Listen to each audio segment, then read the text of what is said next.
Sanggar Cerita mempersembahkan Sabda Pandita Ratu.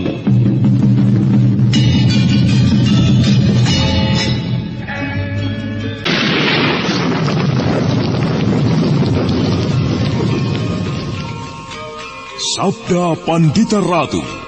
Naskah ditulis oleh Pondra Swasti Langit, diolah oleh Agung Bahrodi, didukung oleh artis-artis terkemuka Ferry Fadli, Eli Ermawati, M. Abud, Ivone Rose, dan lain-lain.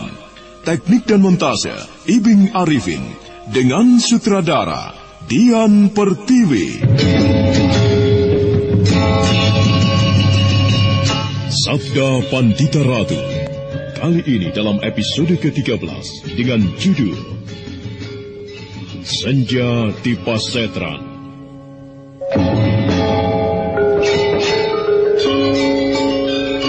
Namun tatapan matanya tertuju pada mata ketiga yang terletak di kening patung itu. Asap dari dupa dan kemenyan semakin menyengat hidung. Namun bagi umat Durga, baunya melebihi bau segala macam bunga. Semakin bergetar tangan umat Durga, semakin liar pula gerakannya.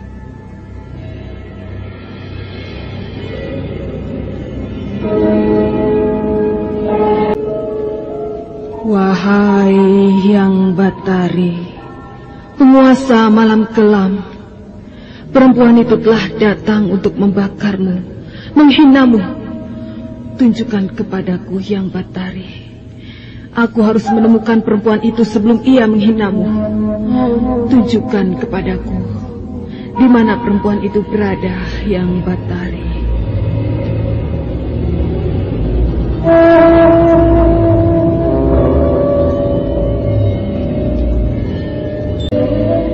Wahai Hyang Batari, tunjukkan kepadaku di mana perempuan itu bersembunyi.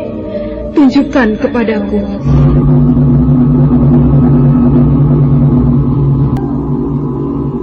Terjadilah sebuah peristiwa yang aneh, yang sangat ajaib, saat mana mata yang terletak di kening bercatur hasta atau berempat tangan itu tiba-tiba menyala, yang mula-mula lamat-lamat, namun makin lama cahayanya makin terang. Warna keemasan bagaikan pertanda kemarahan. Cahaya itu memancar, menjelajahi seluruh tubuh umat Durga yang nirbusana. Maka mata umat Durga para Pandari sendiri, mata yang berada di kening itu, bagaikan tertulari, berubah, bercahaya kemerah-merahan pula. Terima kasih, Hyang Batari. Telah kau berikan kekuatanmu kepadaku.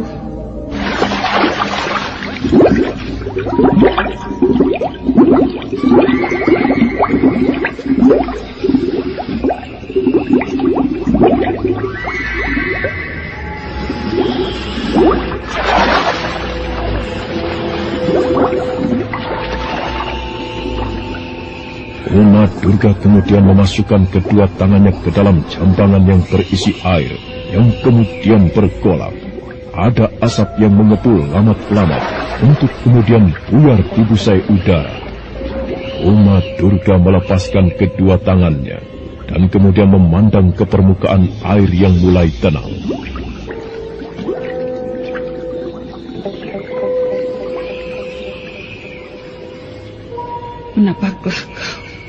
Menampaklah kau betina sombong. Jangan kau bersembunyi. Hayo, menampaklah kau.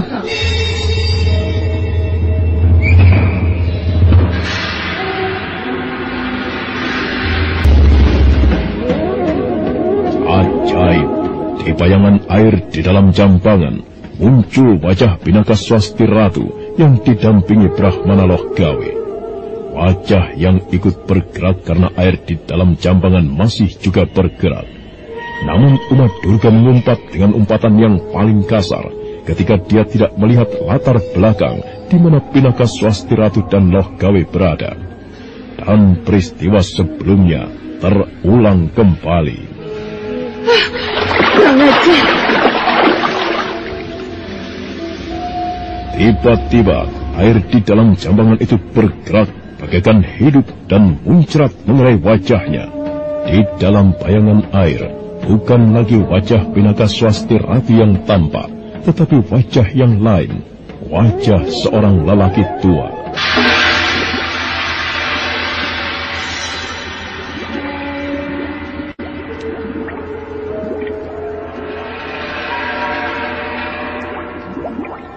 Gelap tidak akan menang melawan terang. Kejahatan tidak akan menang melawan kebenaran. Keparat, kau lagi Sangsari? Aku penuhi janjiku, Warakenya. Kau telah lahir kembali ke dunia ini dengan nama barumu, Uma Durga Parabandari. Maka aku akan lahir pula ke dunia menyusulmu untuk mencegah tingkah lakumu. Keparat, kau tidak akan mendapat kesempatan untuk lahir kembali ke dunia ini, Sangsari. Kelahiranku tidak tercegah. Apapun yang akan kau lakukan, kau tidak akan mampu mencegah. Kelahiranku kembali ke dunia ini adalah sebuah garis yang kau tidak akan mampu mencegah. Gila, berdebah setan keparat. Aku tidak tercegah. Aku tidak tercegah. Akan aku tunjukkan kepadamu, tidak ada yang mampu mencegahku. Candi Swambara Budura yang lahir dari kesombongan pemuja Wisnu itu harus kuhancurkan. Yang Batara Guru sekalipun turun dari langit tidak akan mampu mencegahku.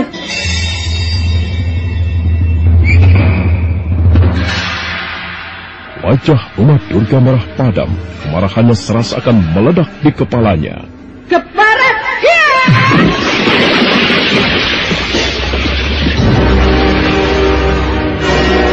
Berdebah kau pun jaga Sangsari. Kau tidak akan mampu mencegahku untuk menghancurkan candi itu. Kau tidak akan mampu mencegahku, Keparat!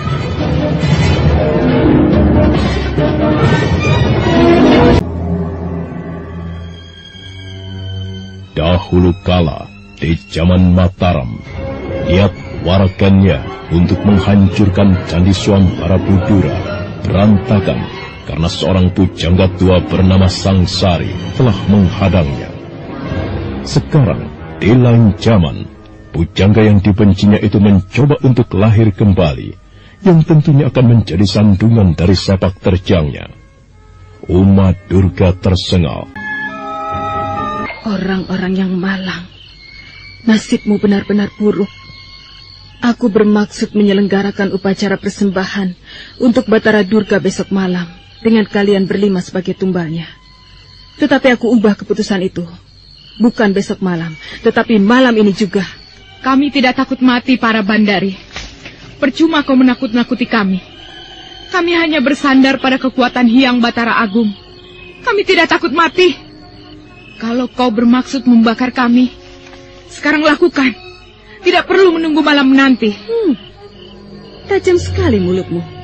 Melebihi tajamnya sebuah pedang. Rasakan ini. Sekali lagi ini rasakan. Jangan lakukan itu, perempuan iblis. Berdebah kau, sampah neraka. Bunuh saja aku. Oh, begitu. Rasakan ini. Ya. Jangan lakukan itu. Lakukan saja kepadaku. Oh, kau rupanya tidak tega melihat kekasihmu aku sakiti, ha? Dan kau lebih senang mewakilinya. Baiklah, tidak hanya kau, tetapi semuanya akan aku buat babak belur sampai perempuan itu muncul. Hiya! Rasakan ini. Hiya! Ya, lagi. Hiya!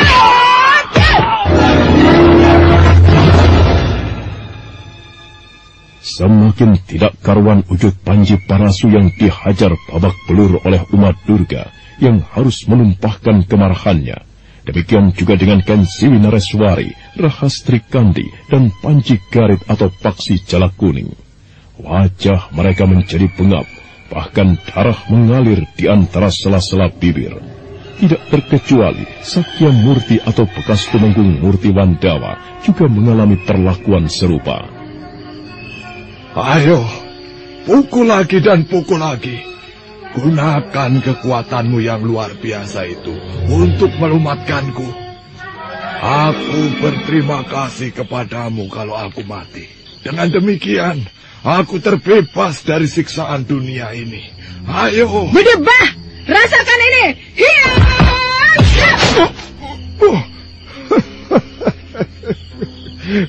Lagi, ayo, lagi Uma Durga, lagi. Ini, hiya! Ayo lagi, jangan tanggung-tanggung. Bunuh aku, bunuh saja aku. Ayo. Keadaan Sakyamurti benar-benar paling parah. Darah bukan saja mengucur dari sela-sela bibirnya, namun juga dari hidungnya. Wajahnya biru pengap, mata kanannya bahkan tidak kelihatan lagi. Namun Uma Durga menjadi semakin liar dan buas. Aku akan menyiksamu. Aku akan menyiksa kalian semuanya hingga merasa kesakitan. Tetapi jangan kalian sempat berharap mati. Kalian tidak akan menemukan pintu kematian selain rasa sakit yang luar biasa.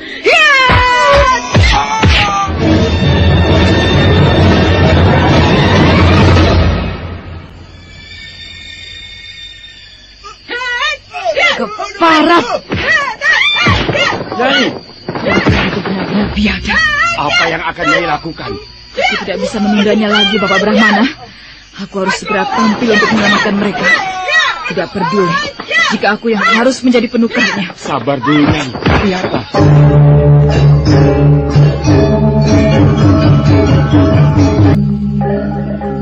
Sahur Pitutur. Hamba Sang Ratu. Percepat persiapan untuk melakukan upacara itu. Aku sudah tidak sabar lagi. Tatapan mata Rogo Penatas menerawang ke arah langit di barat yang kemerahan, juga ke arah kabut yang turun perlahan-lahan. Ada keraguan di hati Rogo Penatas untuk bercerita kepada Sumantri, kawannya yang juga berasal dari Widara Kandangan, yang luput terpotong lidahnya karena pandai menyesuaikan diri. Namun desakan di dada Rogo Penatas untuk bercerita seperti itu tidak tertahankan lagi.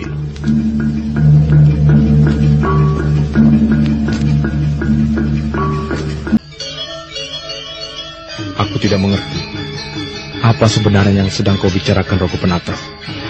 Kata-katamu seolah tanpa ujung dan tanpa pangkal. Kau berbicara tentang orang-orang yang disiksa itu. Tiba-tiba kau berbicara tentang Guru Galuh Urang dan anak gadisnya Pinaka Swasti Ratu. Mengapa? Guru kita Galuh Urang telah meninggal dunia. Pembicaraanmu membelok terlalu jauh. Guru kita Kiai Galuh Urang sudah tidak ada lagi. Iya. Karena apa? Dibunuh orang atau apa? Aku masih belum jelas. Tetapi guru memang sudah tidak ada. Oh, aneh. Lalu bagaimana kau bisa mengetahui hal itu, Rogo? Kau mengatakan guru telah tiada, tetapi kau tidak tahu penyebab kematiannya. Sakit biasa atau dibunuh orang? Atau apakah ada orang yang telah memberitahumu? Iya. Siapa? Pinaka. Pinaka tempat ini. Jadi, kau telah bertemu dengan putri guru kita? Iya. Dan aku berjanji kepadanya untuk membantunya. Sumantri, kau adalah di antara kita para murid perguruan Widara Kandangan yang berada dalam keadaan sadar. Bantulah aku. Atau bantulah maksud di Ajeng Pinaka. Bagaimana? Pemuda yang bernama Sumantri menjadi bimbang dengan keterangan yang diberikan oleh kawan seperguruannya di Widara Kandangan yang bernama Rogo Penatas.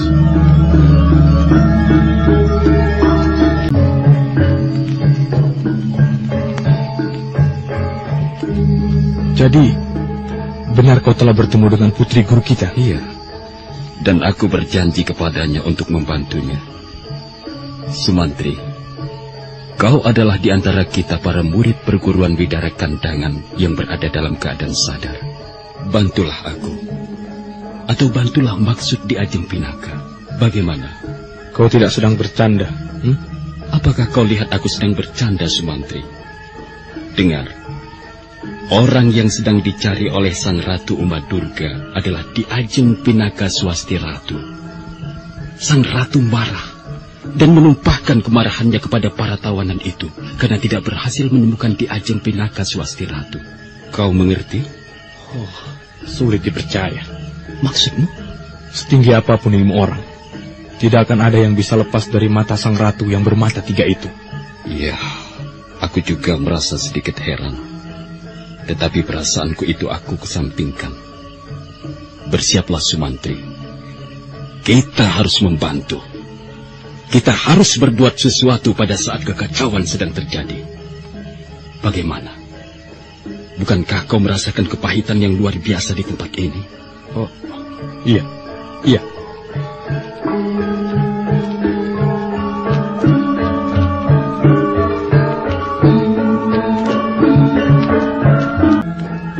Dalam laut bisa ditebak, tetapi dalam hati siapa yang tahu?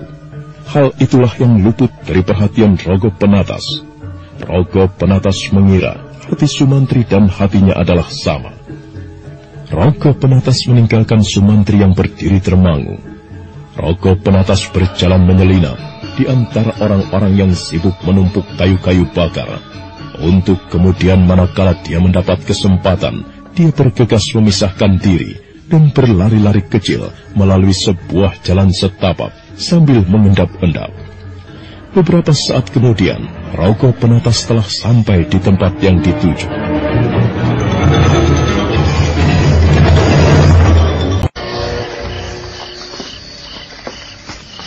Ki Ajeng Swasti Ratu. Aku di sini. Mereka disiksa, Ki Ajeng. Sang ratu yang tidak berhasil menemukanmu menumpahkan kemarahannya kepada mereka. Sudah kau sampaikan pesanku pada mereka? Iya, sudah. Nampaknya ratumu akan menyelenggarakan upacara itu pada malam ini juga. Benar. Baiklah. Gambaran yang aku peroleh cukup jelas. Sekarang kemarilah kau. Biarlah aku akan berusaha menolong mereka. Juga murid-murid perguruan Bidara Kandangan. Oh, bagaimana caranya, Ki Ajeng? Kau tidak perlu tahu. Tetapi... Kau meragukan? Apakah aku akan berhasil atau tidak? Bukan begitu, Ki Ajeng. Aku mengetahui dengan benar keadaan di sini. Sudahlah, jangan pikirkan itu. Sekarang kembalilah. Baiklah. Aku akan kembali.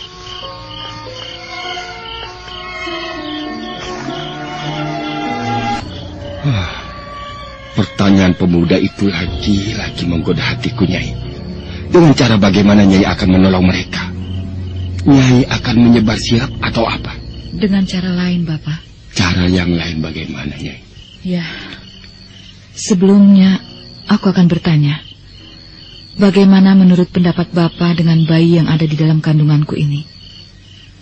Apakah kelahirannya sebagai titisan kembali dari seorang yang pernah hidup di masa silam itu tidak bisa dihindari? Sebuah pepesten? Tidak tercegah, Nyai. Nyai Pinaka Swasti Ratu mengetahui benar akan hal itu. Tetapi mengapa Nyai menanyakan? Aku hanya ingin mengatakan bahwa apapun yang terjadi, ataupun yang akan kualami, apapun yang akan dilakukan oleh Durga para Bandari itu, tidak akan mencegah kelahirannya. Bukankah demikian, Bapak Lohgawe? Ya, benar. Kalau begitu, itulah jawabannya, Bapak. Aku mungkin terlampau bodoh, Nyai. Aku tidak mengerti apa yang Nyai maksudkan itu. Sabarlah, Bapak. Nanti Bapak akan mengetahui apa yang akan kulakukan.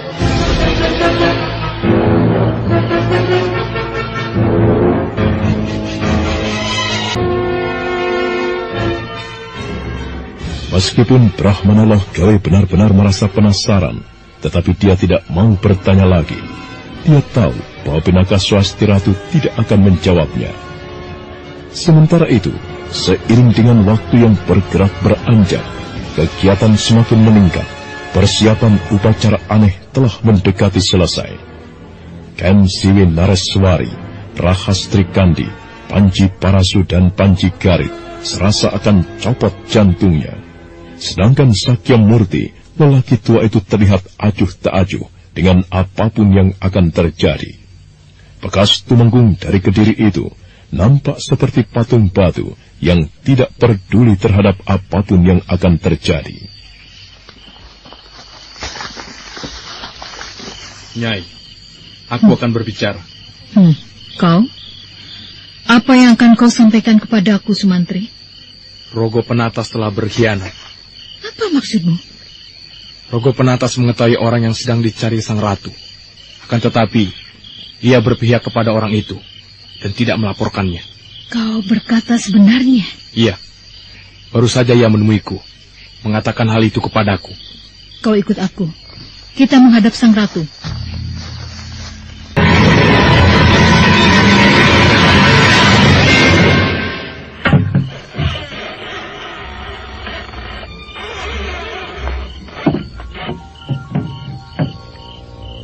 Ampun, sang ratu. Aku memberanikan menghadap dengan membawa orang ini, karena ada hal yang penting. Apa yang akan kau laporkan kepadaku? Siapa namamu? Hamba Sumantri, sang ratu. Sumantri, apa yang akan kau laporkan kepadaku? Katakan segera. Dan awas, jangan mencoba menyampaikan hal-hal yang bohong kepadaku. Kau tahu akibatnya. Ampun, sang ratu. Hamba tidak akan berani melakukannya. Bagus. Cepat katakan apa yang kau ketahui. Rogo Penatas telah berkhianat, sang ratu. Baru saja ia menceritakan kepada hamba bahwa ia mengetahui bahwa akan ada orang yang menolong para tawanan itu. Rogo Penatas mengkhianati sang ratu dengan berusaha menolong para tawanan itu dengan membantu siapa? Membantu orang yang pada saat ini sedang sang ratu cari. Saur Pitutur, hamba sang ratu. Kau tahu, aku paling benci dengan pengkhianatan, bukan? Hamba sang ratu. Tangkap Rogo Penatas. Seret ia ke tempat upacara itu dilaksanakan. Baik, sang ratu. Dan kau, Sumantri, aku senang dengan sikapmu. Aku akan memberikan penghargaan kepadamu. Kau sekarang tinggal di sini. Baik, sang ratu. Kau mau menunggu apa lagi, Nyai Saur Pitutur? Cepat laksanakan perintahku. Hamba sang ratu.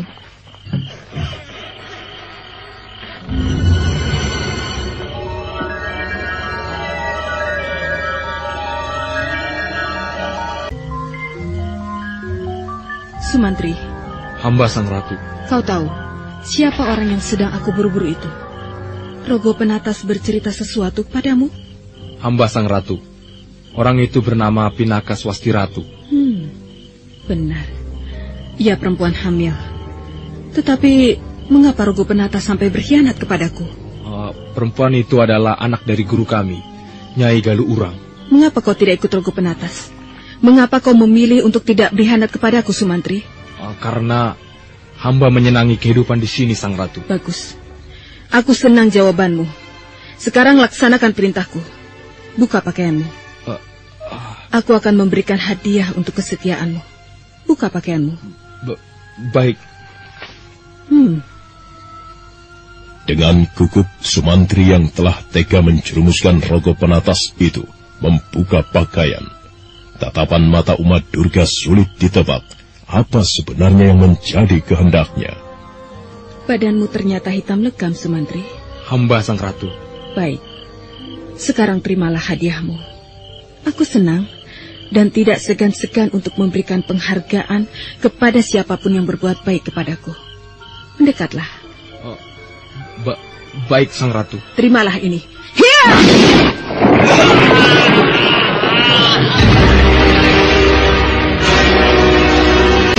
Apa yang didapat oleh Sumantri adalah sesuatu yang tidak diduganya. Suara lembut Uma Durga ternyata bukan gambaran warna hatinya.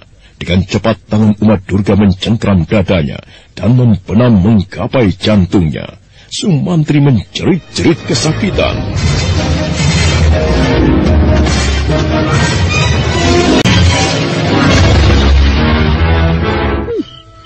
Kau pikir aku bergairah melihat tubuhmu, Sumantri? Matilah kau! Jantungmu ku ambil! Hiya! Mampuslah kau!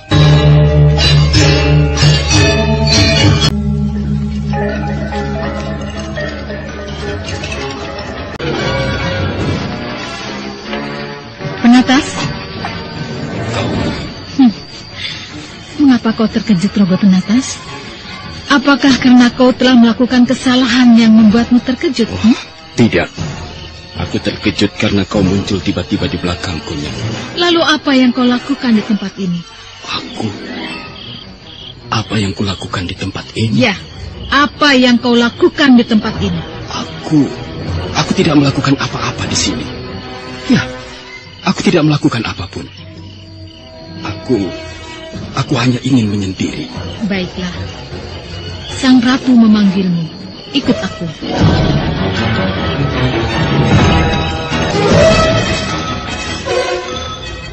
Rogo Penatas berdebar-debar. Firasatnya mengatakan ada sesuatu yang buruk yang akan terjadi pada dirinya. Tiba-tiba dia merasa curiga Sumantri telah berkhianat pada dirinya. Rogo Penatas berjalan di belakang Nyai Saur Pitutur menuju tempat di mana para tawanan masih diikat di tiang kayu.